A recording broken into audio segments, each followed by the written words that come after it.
मेरे दोस्तों, हमारे देश में एक से एक वीर हुए हैं।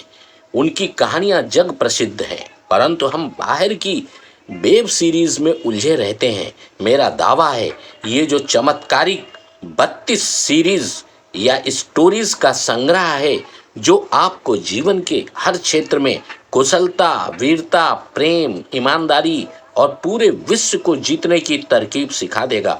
मेरे मित्रों, 32 कहानियों का संग्रह है, जिसे सुनने के बाद आप उन कहानियों की सीख पे अमल करेंगे तो ये दावा है, आप विश्व के विजेता और सर्वगुण संपन्न व्यक्ति बन जाएंगे। आज से इस संग्रह का आरंभ करते हैं। आप लोगों से अनुरोध है कि हर कहानी का लिंक आपको प्रत्येक वीडियो में मिलता रहेगा। तो आज अभी से इसकी शुरुआत करते हैं। बिना स्किप किए इसको सुने और लाइक, सब्सक्राइब और आइकॉन का बेल क्लिक करें और प्यारा सा कमेंट छोड़ें। छोटे मुख से बड़ी बात। एक प्रसिद्ध लोकोक्ति है कि छोटे मुख से बड़ी बात शोभा नहीं देती। लेकिन जब लंबू गडरिये का पुत्र चंद्रभान राजा भोज की सार्वजनिक बेइज्जती करने लगा, तो चतुरी जाटव से यह बात सहन न हुई। उसने राजा भोज के सिपाहियों से उसकी शिकायत कर दी।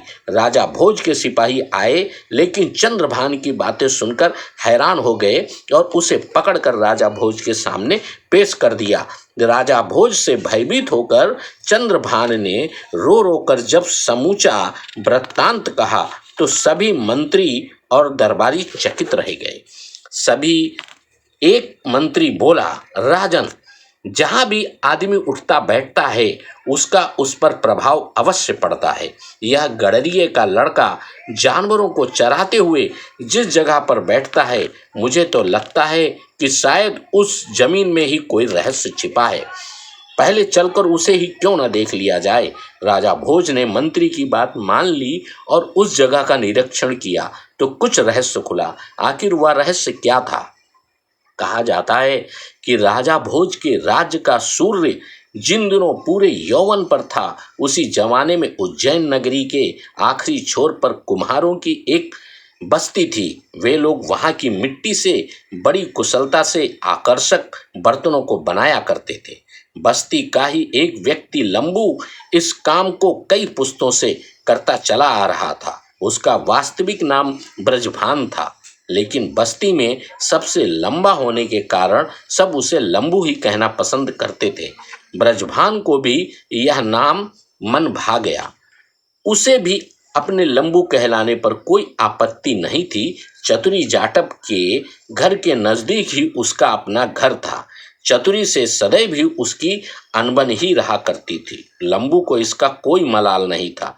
वह बड़े आराम से अपने गांव के आसपास के क्षेत्र के लोगों के जानवरों को जंगल में चराया करता था। उस क्षेत्र की एक खासियत थी कि उस क्षेत्र में मिट्टी के बड़े बड़े टीले थे। बस्ती के अनुसार जब वहां से मिट्टी खींचते या खोदते, तो मजबूत ईंटें, मूर्तियां तथा घर गृहस्थी का सामान उसमें से निकला करता था। बुजुर्ग लोगों का कहना था कि पहले यहाँ राजा की बस्ती थी। एक भीषण भूकंप के कारण पलक झपकते वह जमींदोज हो गई। फिर काफी समय तक यहाँ कोई नहीं आया। बाद में धीरे धीरे कुम्हारों ने यहाँ अपनी बस्ती बनाना आरंभ कर दिया। लंबू गडरिया का एक पुत्र था, जिसका नाम चंद्रभान था।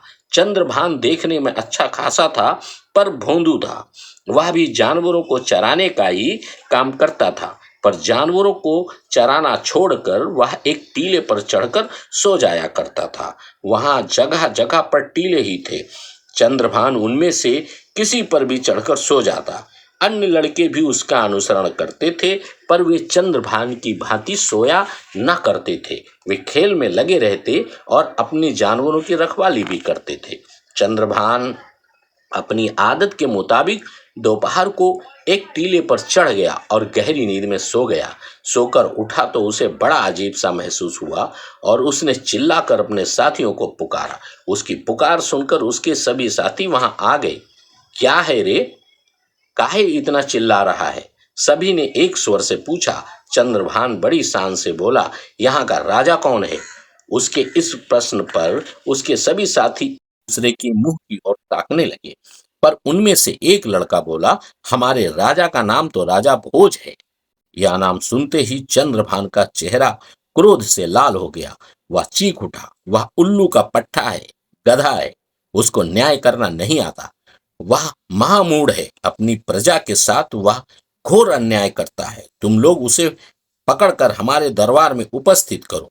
चंद्रभान की कड़कती और रोबीली आवाज सुनकर उसके सभी साथी घबरा उठे। पकड़कर हाजिर करो उस गधे को हमारे सामने।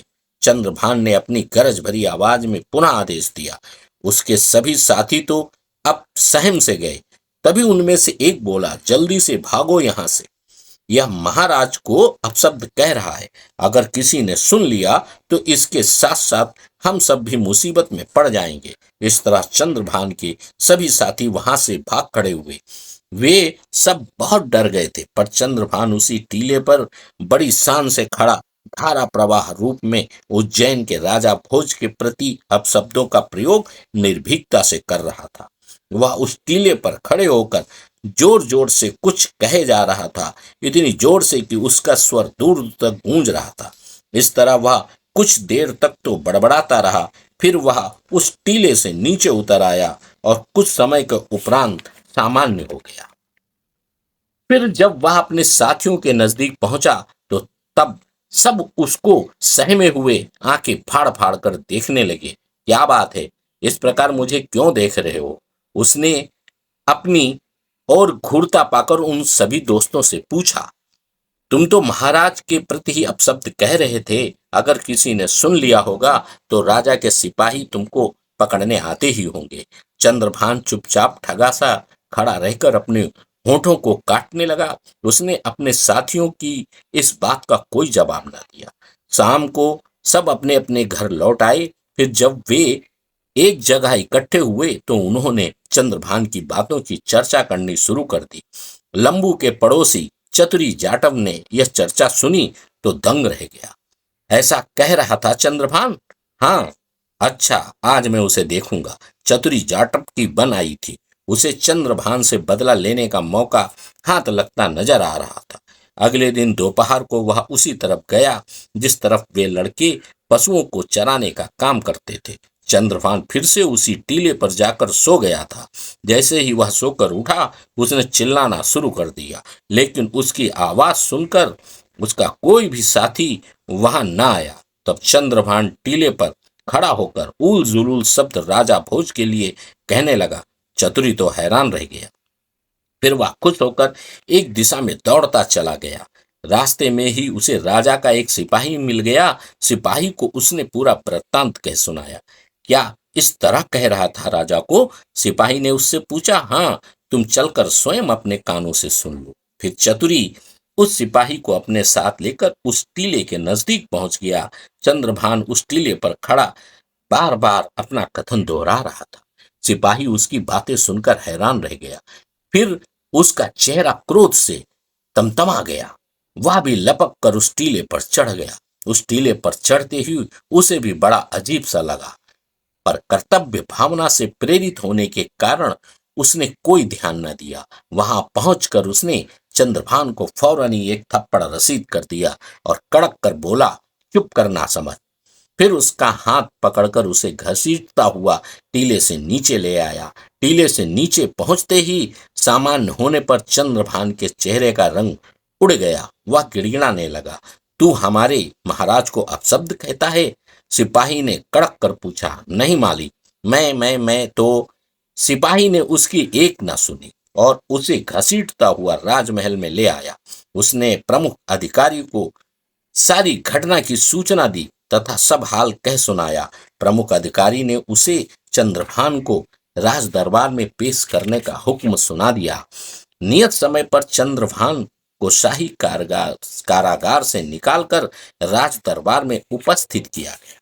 उस पर लगे अभियोग को सुनकर सभी दरबारी हैरान रह गए। आश्चर्य की बात थी कि इतना छोटा लड़का और इतनी खतरनाक बातें। छोटे मुख से बड़ी बात। उधर चंद्रभान का डर के मारे बुरा हाल था। अपने दोस्त दोनों हाथ जोड़कर वह राज दरबार में राजा भोज के सामने खड़ा था। उसकी टांगे थर थर कांप रही थी। समस्त दरबारी हैरानी से उसे देख रहे थे। इतना छोटा और अबोध सा लगने वाला अनपढ़ बालक इतना बड़ा दुस्साहस कैसे कर गया? तुम टीले पर खड़े होकर हमारे बारे में क्या कह रहे थे? राजा भोज ने उससे पूछा। सरकार, अन्नदाता, मैं कुछ नहीं जानता। फिर क्या तुमको जानबूझकर फंसाया गया है? अन्नदाता, जान की खैर हो, डरते डरते चंद्रभान बोला। उस टीले पर जाते ही मुझे ना जाने क्या हो जाता है। क्या हो जाता है? मैं कुछ नहीं जानता महाराज। राजा भोज के सिंहासन के पास बैठा एक मंत्री ध्यानपूर्वक यह सब देख सुन रहा था। चंद्रभान की हालत पर उसे तरस आ रहा था, जो डर के मारे थर थर कांप रहा था और बड़ी कठिनता के साथ महाराज के प्रश्नों का उत्तर दे पा रहा था। तुम हमारे साथ उस स्थान पर चलो, हम भी यह चमत्कार अपनी आंखों से देखना चाहते हैं, महामंत्री ने कहा। जैसा आप चाहें, चंद्रभान प्रत्युत्तर में बोला। तभी महामंत्री कुछ अधिकारियों और सिपाहियों के साथ उस टीले के पास आए। उनका आदेश पाकर चंद्रभान कांपता सा उस टीले पर चढ़ गया। टीले पर चढ़ते ही उसका कांपना, डरना, थरथराना बंद हो गया। उसका शरीर तन गया, चेहरे पर अपूर्व तेज छा गया। फिर वह हाथ उठाकर बोला, कहाँ है राजा भोज? उस मूढ़ को तो न्याय करना भी नहीं आता। महामंत्री तो हैरानी से अपने ओंठ काटने लगा। चंद्रभान काफी देर तक बड़बड़ाता रहा, फिर नीचे उतर आया। आते ही वह महामंत्री के पैरों में गिर पड़ा। महामंत्री ने भी उसे निर्दोष समझकर क्षमा कर दिया। फिर महामंत्री राजा भोज के पास आए, बोले, महाराज, गडरिये का पुत्र निर्दोष है।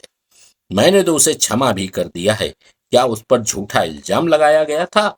नहीं महाराज, वह ठीक कहता था। अवश्य वहां पर उठता बैठता और सोता है। वहां का प्रभाव अवश्य ही उस पर पड़ता है। मेरे विचार से उस टीले के नीचे ही कुछ रहस्य है, तो वहां खुदाई करवा कर देखा जाए। मेरा भी ऐसा ही विचार है अन्नदाता। तो ठीक है। राजा भोज की आज्ञा पाकर मंत्री ने टीले की खुदाई शुरू करवा दी। रात दिन उस टीले की खुदाई करने के बाद उस टीले के नीचे एक बड़ा सा सिंहासन निकला। जब उसे साफ किया गया तो उसकी कलात्मक बनावट और चमक देखकर सभी हैरान रह गए। फिर बड़ी धूमधाम के साथ वह सिंहासन राजभवन में लाया गया। उसकी बनावट और चमक देखकर राजा भोज भी अचंभित रह गए। बड़ा सुंदर सिंहासन है। राजा भोज ने उसे निहारते हुए कहा था, महाराज, यह तो महाप्रतापी राजा विक्रमादित्य का सिंहासन प्रतीत होता है। फिर तो मैं अवश्य इस पर बैठूंगा। राजा भोज ने अपनी जिज्ञासा प्रकट करते हुए कहा, जैसी आपकी इच्छा महाराज। फिर उस सिंहासन को ब्राह्मणों से पूजन अर्चन कराने के बाद राज दरबार में रखा गया। अब वह सिंहासन दमक रहा था। उस पर 32 पुतलियों की आकृति इस प्रकार बनी थी मानो वे सजीव हो और सभी बोल उठेंगी। सिंहासन की अनूठी छटा देखते ही बनती थी। शुभ मुहूर्त में राजा भोज उस सिंहासन पर बैठने को उद्यत हुए। ब्राह्मणों ने स्वस्ति वाचन शुरू कर दिया। अचानक वह सिंहासन हिला और एकाएक एक पुतली उसमें से साकार रूप में प्रकट हो गई। उसने राजा भोज को उस पर आसीन होने से रोका। ठहरो राजा भोज, क्या तुम इस सिंहासन पर बैठने की योग्यता भी रखते हो? राजा भोज और सारा दरबार उस पुतली की बात पर आश्चर्यचकित रह गया। राजा भोज, क्या तुम राजा विक्रमादित्य के समान गुणी हो? सुनो, मैं तुम्हें उनकी बातें सुनाती हूँ। मेरी पूरी बात सुनकर तुम निर्णय करना कि क्या तुम इस योग्य हो।